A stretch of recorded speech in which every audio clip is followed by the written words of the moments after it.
I'm Rudy Koski in Austin. I'm Stephen Dial in Dallas. And I'm Greg Rugen in Houston, and this is Texas, the issue is.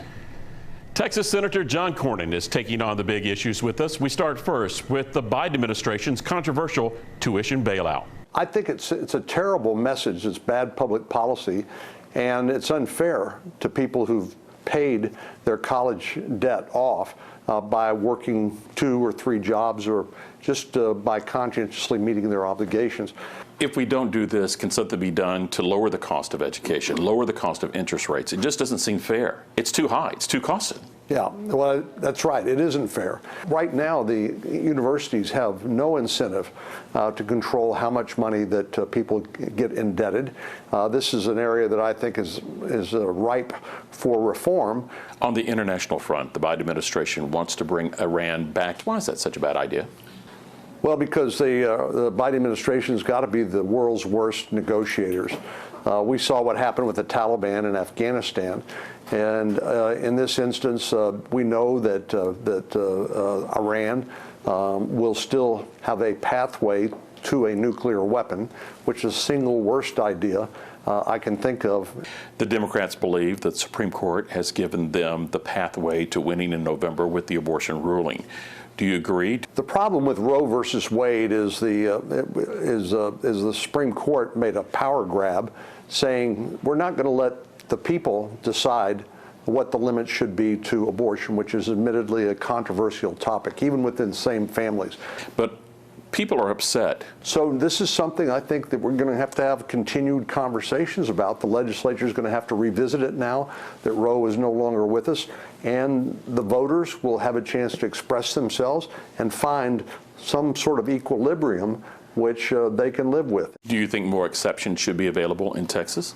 Well, I'm pro-life, proudly pro-life. I think I believe life begins at conception, and so I'm pretty. But rape and incest. Well, I would make exceptions for those. I think that's probably where the vast majority of people are, but they're not for late-term abortions.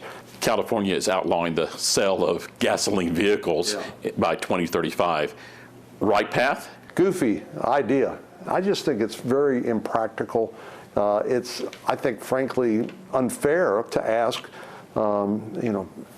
hardworking middle-class families to subsidize someone's purchase of an $80,000 EV. It's crazy. That's, of course, what the so-called Inflation Reduction Act did. No doubt that there's a crisis on the border. Should the governor declare an invasion? Well, that is a legal. It's a hard word. It's a what it is, and I think in a colloquial sense, that's kind of what we're seeing. So is saying invasion the way to go?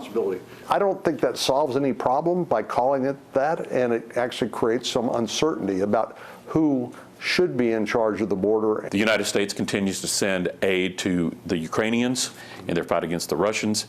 At what point do we say, we can't finance this anymore? I very much support providing them the weapons they need to defend their country. But the longer this goes on, I think there are going to be more and more questions. Where should we be spending that money? Should we be spending it there? Or should we be spending that money to build up our defenses in Asia? Former President Donald Trump remains in the news.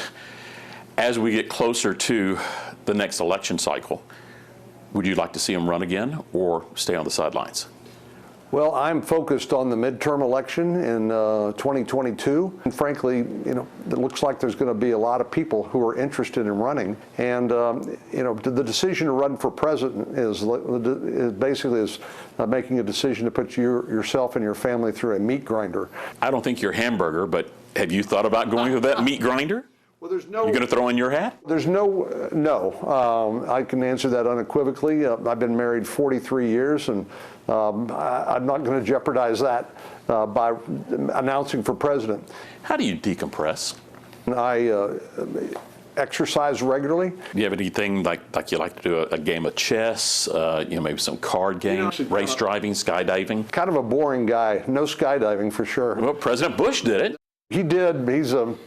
I'm not sure his wife, Barbara, was very happy about that. Is there someone that you listen to music-wise that kind of says, that kind of resets me, makes me feel, all right, I can go? Well, I'm kind of a Robert Roquine guy. There's a guy told me out in West Texas one time, he said, we like both kinds of music out here, country and Western. Do you have a favorite song or anything like that? The road goes on forever and the party never ends. That's a good title. My one word from this interview is grinder. Stephen, what's your word? My one word is a hyphenated one, old guard. Greg. Rudy, I'm going to go with measured. And our discussion doesn't end. Up next, the Fox Texas trio puts what the senator had to say into the grinder. We'll be back right after this break.